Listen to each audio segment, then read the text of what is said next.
नमस्कार दोस्तों, स्वागत है आप सभी का हमारे यूट्यूब चैनल फटाफट करंट अफेयर्स जीके पे। दोस्तों आज की इस वीडियो में हम डिस्कस करेंगे 10 अक्टूबर के जितने भी इंपॉर्टेंट करंट अफेयर्स के क्वेश्चन हैं वो सभी, और साथ ही जानेंगे उससे रिलेटेड जो भी एक्स्ट्रा फैक्ट होगा वो। तो प्लीज़ आप वीडियो के साथ अंत तक जरूर बने रहे, और अगर आपने मेरे चैनल को अभी तक सब्सक्राइब नहीं किया तो प्लीज़ चैनल को फटाफट सब्सक्राइब कर लीजिए। तो दोस्तों आज का वीडियो स्टार्ट करते हैं। आज का हमारा पहला नंबर क्वेश्चन है, अक्टूबर 2025 में CCEA द्वारा कितनी रेलवे मल्टी ट्रैकिंग परियोजनाओं को मंजूरी दी गई है? तो वो दी गई है 4 नए रेलवे मल्टी ट्रैकिंग परियोजनाओं को मंजूरी मिली है। तो ऑप्शन नंबर 1 यहाँ पे राइट होगा, 4। इसकी अध्यक्षता किसने की थी? प्रधानमंत्री श्री नरेंद्र मोदी जी के द्वारा इनकी अध्यक्षता की थी। Cabinet committee of economy affairs ने 4 नए रेल ट्रैकिंग जो मल्टी ट्रैकिंग परियोजना इसको मंजूरी दी गई है। और इसकी टोटल कॉस्ट की अगर बात करें तो 24,634 करोड़ रुपए इसकी लागत आएगी। और ये प्रधानमंत्री गति शक्ति नेशनल मास्टर प्लान के तहत इसका कार्य किया जाएगा। और टोटल अगर स्टेट की बात करें, टोटल 4 स्टेट इसमें कवर किया जाएगा। कौन कौन से हैं? महाराष्ट्र, मध्य प्रदेश, गुजरात और छत्तीसगढ़। ठीक है। इसकी लेंथ की अगर बात करें तो 894 किलोमीटर इसकी टोटल लंबाई रहेगी।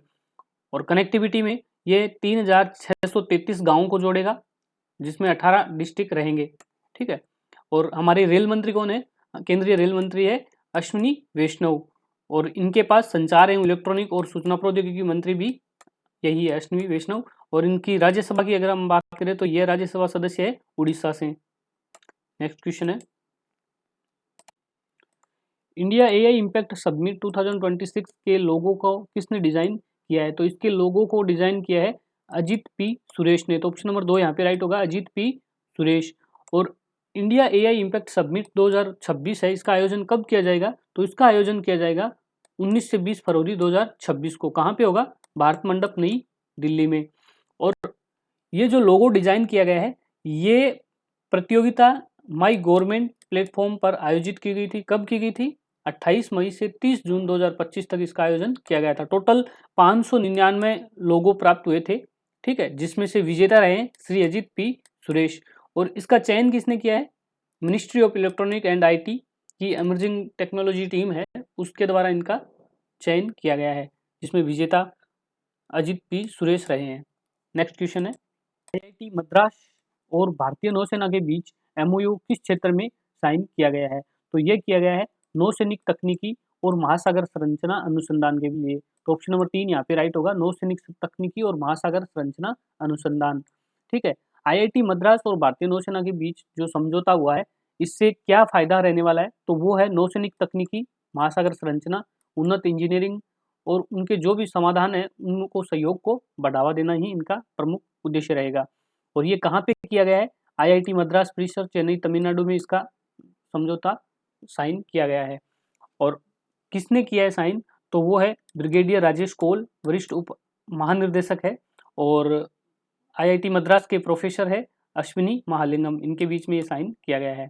नेक्स्ट क्वेश्चन है, state of social justice 2025 report किसने जारी की है? तो ये की है आईएलओ ने। तो ऑप्शन नंबर 3 यहाँ पे राइट होगा, आईएलओ, इंटरनेशनल लेबर ऑर्गेनाइजेशन के द्वारा ये रिपोर्ट जारी की गई है। कब की गई थी? सितंबर 2025 में। और इसके मुख्य बिंदु की अगर हम बात करें तो दुनिया पहले से अधिक समृद्ध, स्वस्थ और शिक्षित है, लेकिन असमानता और लाभों का विवरण काफी असमान रहा है। इस रिपोर्ट में यही बताया गया है। और बात करें हम बाल श्रम की, तो 1995 में बाल श्रम जो 5 से 14 वर्ष की उम्र के बच्चों की से जो काम करवाया जाता था वो 20.6% था, जो घटकर अभी काफ़ी सुधार हुआ है। और 2024 में वो 7.8% रह गया है। वहीं बात करें हम गरीबी की, तो गरीबी 1995 में 39% थी, वो घट के 2023 में 10% रह गई है। और आईएलओ है, इसका हेडक्वार्टर है जिनेवा, स्विट्जरलैंड में। सदस्य देश की अगर बात करें तो 187 सदस्य कंट्री है इसकी। और स्थापना की बात करें तो 1919 में इसकी स्थापना की गई थी। नेक्स्ट क्वेश्चन है, विश्व बैंक के अनुसार भारत की वित्त वर्ष 2025-26 में जीडीपी वृद्धि दर कितनी रही है? तो वो रहेगी 6.5%। ऑप्शन नंबर 3 यहाँ पे राइट होगा, 6.5%। भारत की फाइनेंशियल ईयर 26 की अगर हम बात करें तो अनुमान जो लगाया है वो 6.5 का है, जो जून 2025 में 6.3% था, अभी बढ़ गया है 0.2%, अभी बढ़ा है। ठीक है। और इसका कारण है मजबूत घरेलू मांग, ग्रामीण उपभोग में सुधार और जीएसटी सुधारों के लाभ के लिए ये जीडीपी दर है वो बढ़ी है। ठीक है, फाइनेंशियल ईयर 2027 का अगर अनुमान लगाए तो वो घटकर 6.3% रहेगी। और वही बात करें कि दक्षिणी एशिया की टोटल वृद्धि दर 2025 की बात करें तो 6.6% रहने का अनुमान लगाया है, लेकिन 2026 में यह घटकर 5.8 हो सकता है, जो पिछले अनुमान से 0.6% कम रहेगा। और हाल ही में एडीबी ने भी भारत की जो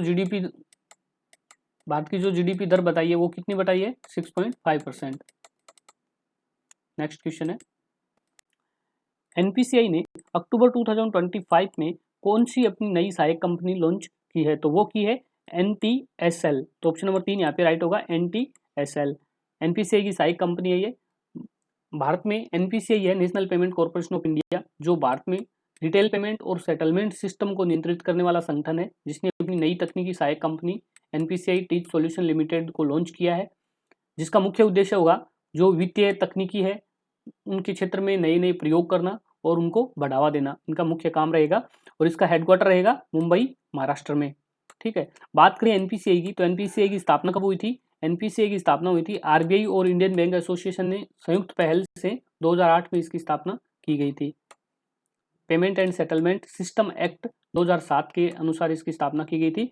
और एमडी वे सीईओ है इसके, दिलीप असबे, हेडक्वार्टर है मुंबई, महाराष्ट्र में। नेक्स्ट क्वेश्चन है, आरबीआई ने अक्टूबर 2025 में किस बैंक का लाइसेंस रद्द कर दिया है, तो वो किया है जिजामाता सहकारी बैंक लिमिटेड का। तो ऑप्शन नंबर 2 यहाँ पे राइट होगा, जिजामाता सहकारी बैंक।